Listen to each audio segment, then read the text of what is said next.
Rhys Shaw stakes his claim for the top job at North Melbourne. The topsy-turvy Power continue their frustrating season, and is West Coast flying under the radar? This is the round so far presented by KO. And Kane Collins, we start at Marvel Stadium tonight. A remarkable result. The Roos holding Collingwood to their lowest score in 25 years. It is an unbelievable result. Last week, Nathan Buckley said that's the worst they've played in a long time. Well, he might have a new line after this performance because let's pay credit to North Melbourne. Firstly, they were able to do this off Collingwood, put them under a lot of pressure once the ball went inside 50. Turn it over on the entry coming out of defence and then send it back in. They did this multiple times. They kicked 9 goals, 7 off Collingwood's turnovers to 1 goal, 4. And under Rhys Shaw, we're going to look at it very shortly, Mitch, but they've been so strong in this area. And that's modern footy. That's the easiest way to score. It's the most prominent way that you do score off turnovers, and that's the way they dominated the game tonight. They've been aggressive. We see Jack Siebel there kicking one of his 3 goals. This is aggressive from Sean Atley. Jai Simpkin, career best game, 30 disposals. Ben Cunnington continues to stake his claim for an All-Australian berth. They've been on fire in the last 4 weeks. Just goes to show when you do put quality teams under pressure, it's hard to cope. If you can bring that sustained effort, they win all the key stats, contested footy, tackles, clearance. They win it all. They smash them in ground balls. And then you make a very, very good side look ordinary, and you're right. It's good to see Jai Simpkin as well, who's a young player at North. We've been questioning who are the youngsters coming through, so 30-odd disposals. He had 11 clearances and 13 ground ball gets. 17 of those 30 possessions were contested as well. So great performance from him and Cunnington in the midfield. Rhys Shaw's 3-1 now since he's taken over the reins, but there's been a clear change of game style. They're more protective with the ball in hand. Have a look at some of these numbers. Rounds 1 to 10, they're conceding 49 points a game of turnover. They've really shorted up with their ball in hand since then. It's been a massive turnaround, hasn't it? Look, that's alarming numbers from 1 to 10, but for him to turn that around in the space of 4 weeks, now clearly it's been a focus for them, but not only are they not getting scored off on turnover, they're scoring from the opposition turnovers as well. So that's the exact model that you want to play. Now, they sit one game outside the 8 as it sits right now. Now, we don't think they can make it, but no, it's been a really impressive month for Rhys Shaw and the Kangaroos. He's doing what Brad Scott couldn't do. Brad Scott's been linked to Carlton, he's been linked to St Kilda. Rhys Shaw's having a far and away bigger impact than what Brad Scott had at North Melbourne. Surely he's got to be in the running now if they don't land Geelong might. Yeah, he's in the running. I think it's too early for me. A month of footy, I'd like to see a bit more, and I'm always nervous about caretaker coaches. We've seen some work, we've seen some that haven't worked, and I was involved in a footy club where we had a very good result with a caretaker coach, and they gave him the job and it didn't work. So it's not an exact science, and I'm still going after the best, most experienced candidate that they can get. And right now, for me, it's not Rhys Shaw. That's not to say it won't be. The Pies were down to 2 rotations for most of this game. Braden Sire was concussed, but Ben Reid injured his calf in the first quarter. How about this incident? Not great for a player who's had the soft tissue history like Ben Reid. No, it's just the story of his career, unfortunately. He gets back, he plays some good footy, you think he's turned the corner, and then something like this happens. So it looks to be a calf injury, usually 4 to 6 weeks. It looks pretty severe. He couldn't take his place in the game after that. So an issue for them, but Collingwood, despite the performance tonight, they do have the depth to cover in the tall forward department. We were sitting here 7 days ago singing the praises of Port Adelaide as they knocked off the premiership favourite. How in that time do they dish up what they did against the Dogs tonight? Look like a totally different outfit. Yeah, well, they're a response-based footy club, Port Adelaide, and they probably have been for the last 4 or 5 years. They need external motivation to get them going. So be that a poor performance the week before, be it a spray from the coach, they cannot get themselves up from week to week and bring an effort and an intensity that is required off their own back. That's an indictment on the playing group. They've gone win-loss, win-loss, win-loss. Once again, they were 11-4 after round 15 last season. They don't make the 8. So this is a team that has continually struggled for consistency. Now, they're dominant in the third quarter. Look at the score there. At this point, third quarter, 10 inside 50s to 1. That's the Bulldogs' second inside 50 off the Cleary turnover. They go and they score. Now, the conditions, we saw it. It was wet, it was torrential. Adelaide hasn't seen this much rain in one day this year, and they're playing this sort of footy. Have a look at this one from Burton. On the left foot, in wet conditions, that's hero footy. Look at the score, straight after the Cleary turnover, he does that, and essentially, Bulldogs go in 2 goals up at three-quarter time, which is 4, it sort of equates to 4 in those conditions, game over. So, on the back of beating the top side last week, they serve up that against a side that had won 5 games for the year, got an opportunity to entrench yourself in the 8. They are a response-based footy club, and they need to look at themselves as to why that is the case and has been for a long time. Are you saying they get ahead of themselves? Is that what you're saying? It's all of that. They read the press, they read their own bathwater. It's all of that. It can only be that because you have a massive opportunity to cement yourself in the 8 ahead of a showdown next week where you've got a poor record against Adelaide. You've just beaten the Crows. So, Geelong. You've shown you can do it. And you come out and you're out-tackled by 32 on your home deck against a side that's won 5 games for the year. It's an indictment on Ken Hinkley and the playing group. They stood around and watched Marcus Bontempelli go to work in the first quarter. He's our Saturday star. Run us through some of these numbers that Bont dished up. Oh, it was an unbelievable performance from the Bont. He's had 12 disposals in the first quarter, 6 clearances, if you don't mind. He's had 11 contested, 4 tackles and 7 ground ball gets. Now, that's in the first quarter alone. He led from the front. Look at the conditions. There's water coming up off the ground, but he handled the footy like it was completely a dry day. It was just an unbelievable performance from a player who just came out pretty much breathing fire, and this was the sort of stuff he did. Look, the candy there and then sending it long inside 50. He played with penetration, and he was the one that really got the game on those turns for the Dogs tonight. All right, we go to the MCG now. Massive tick for the Eagles. They got it done in the grand final last year. They've had their doubts at the venue over time, but they got it done against Hawthorn when it mattered today. And how about some of these moments in the last quarter, starting with this back with the fight mark from Oscar Allen? It's the best. I think it's the best mark I've seen this year. The courage to do that, young player. Darling was just enormous. Kicked 3 in the first quarter, had 5 for the game, and in those conditions, he was clearly the difference. But it wasn't without a scare though, was it? Now this was the goal late from Cripps to put them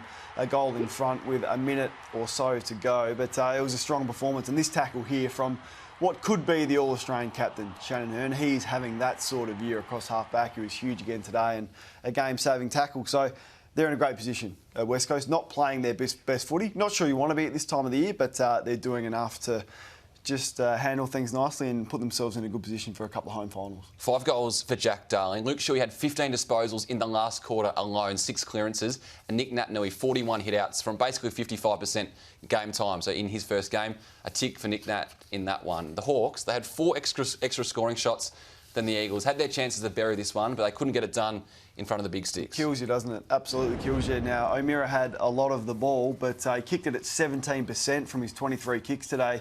Jagger, and there's Segler's missed a couple as well. So these are gettable opportunities. Segler again there, he missed 3. That's a poster from 35 metres out in front. That's straight after. So that's probably the difference in the game. Now, they were slow to start at half-time. They went down, but after half-time, they were dominant in the game. And if not for that inaccuracy, they're probably the victors today. OK, this year we've had a player call an umpire a cheat. We've had a player tell an umpire he talks like a girl. James Sicily had his own rap sheet over the years, but this was pretty interesting today at the MCG. James Sicily with this interaction with the umpire after a costly free kick late in the game against Jack Darling.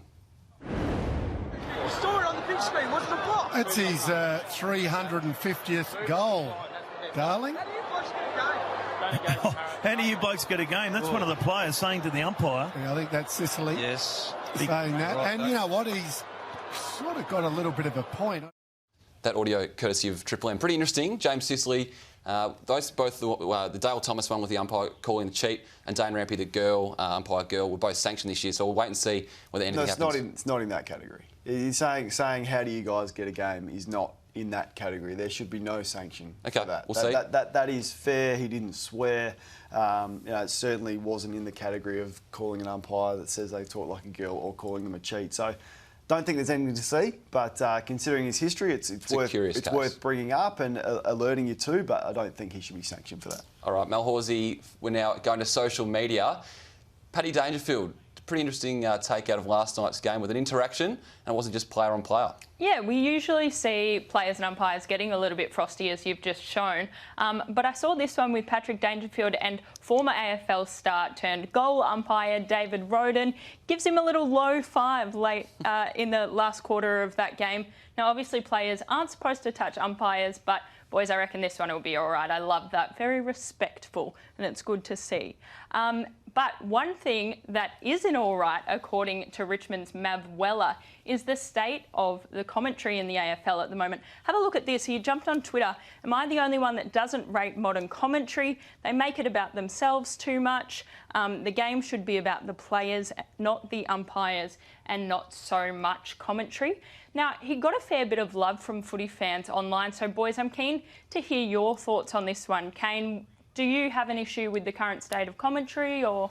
Not really, no. I think it's a tough game to make entertaining at times, particularly if it's been low scoring. So I think the commentators on a whole give good insight and do a good job. And would have thought Mav's got some other issues that he would be more worried about than the state of commentary in the AFL.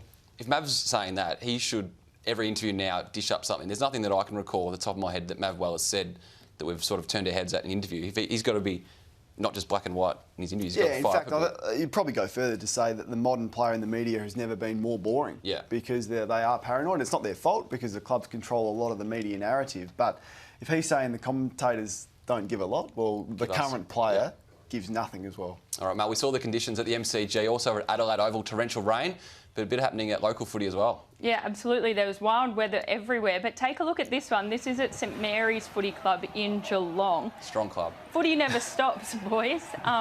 Kane, I would not like to play in this. That looks horrible. No. What's to go with that? Oh, I did wake up this morning and think, this is nice to be retired. Credit to those players who were tough enough to brave it. And who was the winner, Mitch? Good question. One. Footy was the winner. Oh, no. Actually, I haven't looked. It's my club, St Mary's. I haven't even looked. Oh, no. Yeah, wait, you were going. It's a Dipper reference. Hey, boys, to finish, the Wiz, Mitch Cleary's favourite, the Wiz. Have a look at this. He was back at his old club this week, Freo legend Jeff Farmer, of course. He's been named in Freo's greatest ever team. A great honour, and have a look at his celebration here after that ripper goal. Yes, Mitch loves it. The Wiz. And boys, he was actually having a kick there with his son, who is in Freo's Next Gen Academy. So keep an eye out for him because he could be an up-and-comer. And a fair team, the Dockers named for their 25 players in 25 years. It was pretty handy. All right, Swans and the Suns today. The game probably went as expected. The Swans getting it done pretty easily.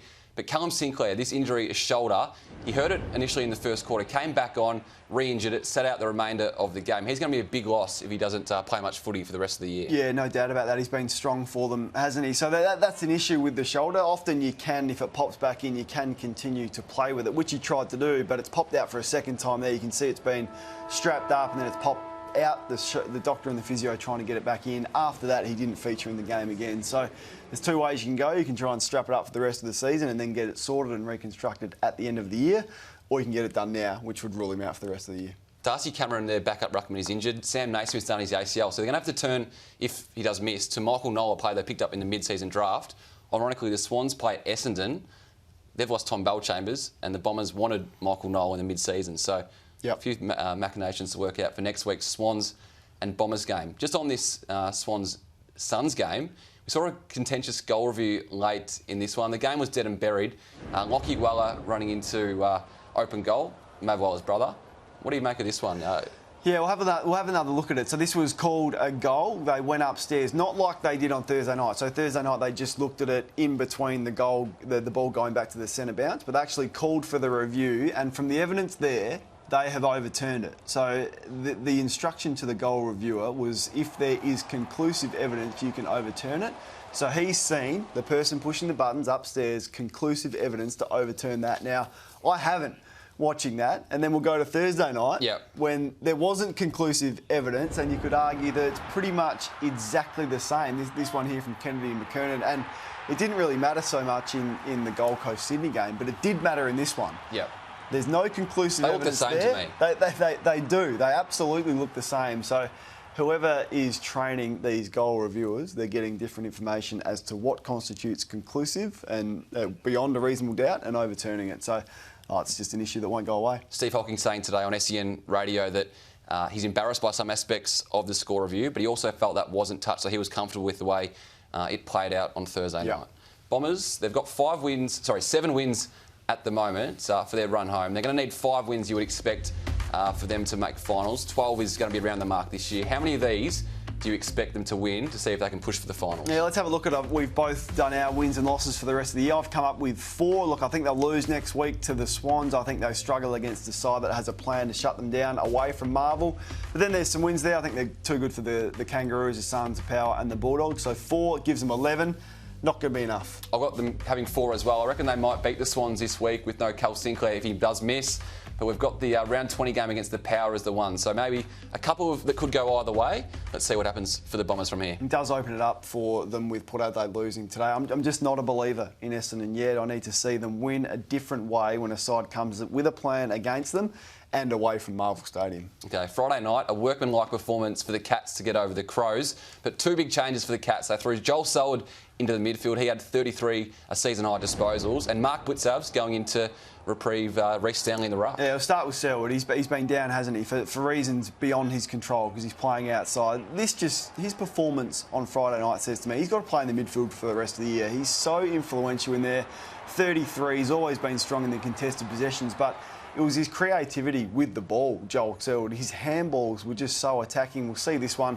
He receives the handball here from Duncan and just his composure to find the right target, take on the tackle, and that is an attacking handball. So he was terrific, as was Blitzavs. I didn't see that move coming. They've had issues with Stanley in the ruck for a couple of weeks now, but Blitzavs turned the game for them, didn't he, in the second quarter and was huge. We spoke to him on SEN today. He said that he's expecting to play the majority of the year still as a key defender, where he's in line for All-Australian selection. But it's a nice little thing to have up your sleeve for Chris Scott. It's a big question mark now with Reece Stanley. If they're going with that in-game and Zach Smith's in the wings, what they do for the rest of the year. Radigali will come back as well, which will help as the second ruck option. Not sure he can carry the number 1 mantle, but it's a good problem to have that they've got. Okay, you can watch all of that on Kayo. Kayo lets you instantly stream over 50 sports, including every match of every round of the Toyota AFL Premiership season. You can stream all of the Sunday matches with the St Kilda Footy Club against Richmond, Brisbane up against Melbourne and Fremantle v Carlton. Plus, watch any of this weekend's matches on demand with Kayo's Key Moments feature, making sure you don't miss a goal. Plus, catch every match of the Cricket World Cup live and ad break free during play and stream the action from Wimbledon, which gets underway on Monday. Search Kayo Sports to start your 14-day free trial now. To the rest of the round, Kane, that game between St Kilda and Richmond, the Tigers have made 7 changes. A big one for Damien Hardwick. Yeah, a big one for Alan Richardson. Also, the Saints need a response. It's been a tough week for them. A genuine 50-50, I see this one. Brisbane and Melbourne at the Gabba, and Fremantle, you'd think would account for Carlton pretty comfortably without their best player, Patrick Cripps. A massive blow for them. Let's have a look at the ladder now. Geelong is 2 games clear as it sits after Collingwood's loss tonight, and the Crows and Power, interesting spots in 5th and 8th. That paves the way for a massive showdown next week. Yeah, I just don't think there's that many good teams that are in good form at the moment, so some real opportunities to make your move now, and you're right, that showdown's going to be huge. Adelaide's draw opens up after that, so they're in a good position, and beyond Richmond, I don't think anyone can make a real run at it, even though Sydney are in good form, as are North Melbourne. Okay, we'll get to one more thing now. Very rarely we see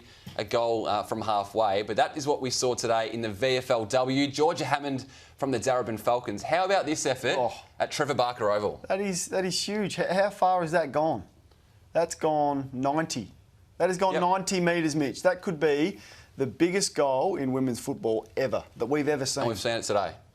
Only would have been beaten if she's gone with the Jeff Farmer celebration. Celebration. Come on, Georgia. Thanks, Kane. Thank you. Thanks, Mel Horsey. See you same time, same place here on the round so far next week. Oh, God.